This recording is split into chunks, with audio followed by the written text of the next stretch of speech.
അസ്സലാമു അലൈക്കും വറഹ്മത്തുള്ളാഹി വബറകാതുഹു. പ്രിയമുള്ളവർ, ഇന്ന് ബുധനാഴ്ച കേട്ട വാർത്ത വളരെ കരളലിയിപ്പിക്കുന്ന ദുഃഖകരമായ വാർത്തയാണ്.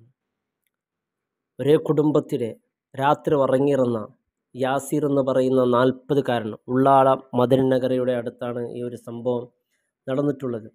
യാസീർ എന്ന് പറയുന്ന 40-കാരൻ അദ്ദേഹത്തിൻ്റെ ഭാര്യ മറിയം എന്ന് പറയുന്ന 40-കാരിയും അതുപോലെ മക്കളായ റിയാനും റിഫാനും എന്ന് പറയുന്ന പൊന്നുമക്കൾ, എൻ്റെ പ്രിയപ്പെട്ടവരെ, ഉള്ളാല താലൂക്കിലെ 300 ഗ്രാം മദനി നഗരയിലാണ് ഇന്ന് ബുധനാഴ്ച വളരെ ഞെട്ടലോടുകൂടിയാണ് ഈ വാർത്ത കാണാൻ സാധിച്ചത്. അല്ലാഹ് ആ കുടുംബത്തിന് ക്ഷമ പ്രദാനം ചെയ്യ റഹ്മാന്. ആ കുടുംബം വിചാരിച്ചിട്ട് പോലും ഉണ്ടാവില്ല, നാളെ ഞങ്ങൾ ഖബറിലേക്കാണ്, വീട്ടിലല്ല, നാളത്തെ അന്ത്യവറക്ക് നാളെ 6 അടി മണ്ണിലായ പള്ളിക്കാട്ടിലായിരിക്കുമെന്ന് ആ പൊന്നുമക്കളെ. യാ അല്ലാഹ്, അള്ളാഹുവെ നീ പൊരുത്തു കൊടുക്ക റബ്ബേ, മാഫാക്കി കൊടുക്കണേ അല്ലാ. സ്വർഗത്തിൽ സന്തോഷകരമായ ജീവിതം നൽകണേ അല്ലാ. ആ കുടുംബത്തിന് വേണ്ടി നമ്മുടെ പ്രാർത്ഥന ഉണ്ടാകണം.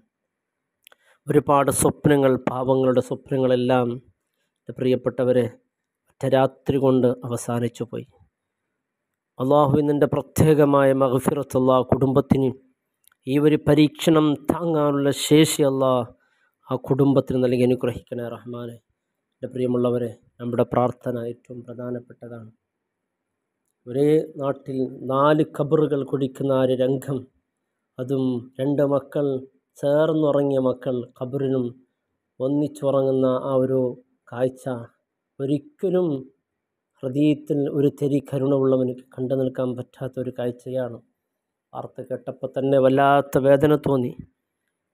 നമ്മുടെ പ്രാർത്ഥന ഉണ്ടായിരിക്കണം. അള്ളാഹു പൊരുത്തു കൊടുക്കട്ടെ, അള്ളാഹു ഖബർ വിശാലമാക്കട്ടെ. അസ്സലാമു അലൈക്കും വറഹ്മത്തുള്ളാഹി വബറകാതുഹു.